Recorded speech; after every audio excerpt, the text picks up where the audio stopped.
The shift. When I went back to school the next day, the first thing I noticed was that there was a big shift in the way things were. A monumental shift. A Semitic shift. Maybe even a cosmic shift. Whatever you want to call it, it was a big shift. Everyone, not just in our grade, but every grade, had heard about what had happened to us with the 7th graders, so suddenly I wasn't known for what I'd always been known for, but for this other thing that had happened. And the story of what happened had gotten bigger and bigger each time it was told.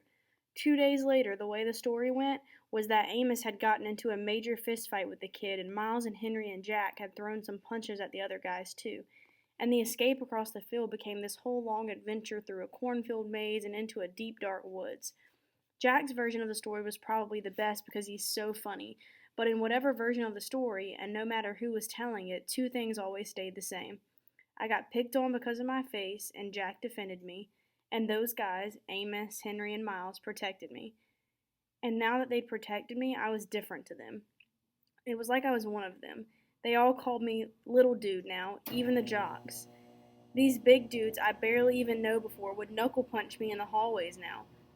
Another thing to come out of it was that Amos became super popular, and Julian, because he missed the whole thing, was really out of the loop. Miles and Henry were hanging out with Amos all the time now, just like they switched best friends. I'd like to be able to say that Julian started treating me better too, but that wouldn't be true. He still gave me dirty looks across the room.